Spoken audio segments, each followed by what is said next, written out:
और मुझे ऐसा लगता है कि मुंबई के ट्रैफिक को डीकंजेस्ट करने के लिए हमारी सरकार ने जो किया है वो शायद इससे पहले कभी नहीं हुआ। पहले तो हम लोगों ने 475 किलोमीटर का मेट्रो का नेटवर्क, ये मुंबई में अभी देश का सबसे बड़ा नेटवर्क मुंबई का हो जाएगा। इसमें से 200 किलोमीटर करीब तैयार हो गया है, बचा हुआ अगले 2 साल में हम पूरा डिलीवर कर रहे हैं। और मैं आपको बताना चाहता हूँ कि जो सबसे बड़ी हमारी अंडरग्राउंड मेट्रो की लाइन है 40 किलोमीटर की, उस लाइन का हम लोगों ने ट्रैफिक स्टडी किया। जब लाइन तैयार की थी तब ट्रैफिक स्टडी किया और अब ट्रैफिक स्टडी किया, तो उस एक लाइन से मुंबई में 30% डीकंजेशन हुआ है। उस लाइन के ऊपर 30% ट्रैफिक का डीकंजेशन। तो एक और हम लोग मेट्रो का बड़ा काम कर रहे हैं, दूसरी ओर हम इलेक्ट्रिक बसेस के माध्यम से एक फीडर रूट तैयार कर रहे हैं। हमने एक प्रकार से पब्लिक ट्रांसपोर्ट का इंटीग्रेशन किया है। अब मुंबई में मेट्रो, मोनो, हमारी सबअर्बन रेलवे, जो सबअर्बन रेलवे मुंबई की लाइफलाइन रही है, उस सबअर्बन रेलवे के हमने प्लेटफॉर्म्स ठीक किए। सारे सबअर्बन रेलवे की हमने लेंथ वहां पर बढ़ाई हुई है प्लेटफॉर्म्स की, उसमें डब्बे ज्यादा लगाए, वहां पर एस्केलेटर्स हमने तैयार किए, प्लेटफॉर्म पर पैसेंजर एमिनिटीज तैयार किए। और अब सेकंड फेज में ये जो सारी हमारी सबअर्बन रेलवे, इसको मेट्रो जैसे डब्बे हम दे रहे हैं, जिसमें दरवाजे बंद होंगे, जो एसी होगी।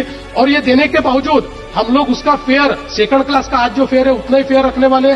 और इन सबका हमने इंटीग्रेशन किया है। अब एक सिंगल ऐप पर आप अपना ट्रैवल प्लान तैयार कर सकते हो। कहीं से भी कहीं पर भी जाना है तो आप कौन सा पब्लिक ट्रांसपोर्ट कहां से मिलेगा, कहां इंटरचेंज होगा, आप एंड टू एंड जा सकते हो और सिंगल टिकट पर जा सकते हो। एक टिकट आपने लिया, इनमें से किसी भी पब्लिक ट्रांसपोर्ट में आप लोग जा सकते हो। ये हमने किया है। इसका दूसरा एक और मैं आपको बताना चाहता हूं कि हम लोगों ने कोस्टल रोड तैयार किया। आज नरीमन पॉइंट से लेकर वर्ली तक, वर्ली से बांद्रा की सीलिंग थी, अब बांद्रा से वर्सोवा की सीलिंग तैयार हो रही है। उसका भी 70% काम हमने तैयार कर लिया। वर्सोवा से हम लोग दहीसर तक की सीलिंग का काम हमने चालू कर दिया है। दहीसर से भाईंदर तक का काम हमने चालू कर दिया है, जो 2 साल में यानी 2027 के एंड तक या 28 तक हम उसको पूरा करेंगे। मुंबई का 80% ट्रैफिक ये वेस्टर्न एक्सप्रेसवे से जाता है। इस पूरे वेस्टर्न एक्सप्रेसवे को पैरेलली एक कोस्टल रोड भाईंदर तक हम दे रहे हैं और केवल भाईंदर में रुकने वाले। भाईंदर से हम लोग जो वहां का उत्तर है, वहां से विरार तक एक 40 किलोमीटर की सीलिंग तैयार कर रहे हैं। और वहां से हम विरार से मल्टी मॉडल कॉरिडोर, जिसका काम हमने शुरू किया है, उसको हम लोग विरार से अलीबाग तक कर रहे हैं। तो एक प्रकार से पूरा मुंबई को एक लूप लाइन हम तैयार करके दे रहे हैं। ये सब काम हमने शुरू कर दिया।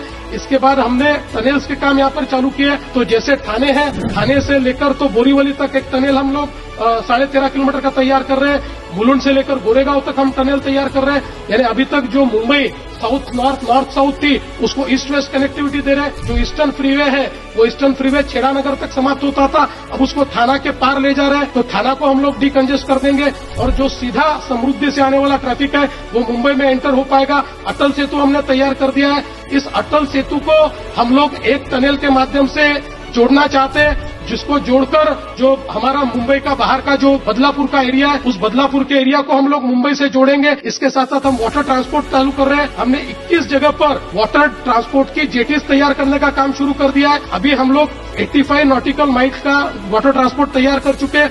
अब 200 नॉटिकल माइल का हमने अलग से प्लान किया हुआ है, जिसके माध्यम से हम लोग पूरे मुंबई को इंटीग्रेट करेंगे। यानी आप वसई से लेकर या थाना से लेकर वाटर ट्रांसपोर्ट से आप सीधा न्यू मुंबई के एयरपोर्ट तक जा पाओगे। न्यू मुंबई के एयरपोर्ट से आप सीधा वाटर ट्रांसपोर्ट के माध्यम से नरीमन पॉइंट आ पाओगे, यानी गेटवे ऑफ इंडिया आ पाओगे। तो एक प्रकार से मुंबई में जिस प्रकार का ये सारा, और ये कोई कागज पे नहीं है, ये सब शुरू किया हुआ है।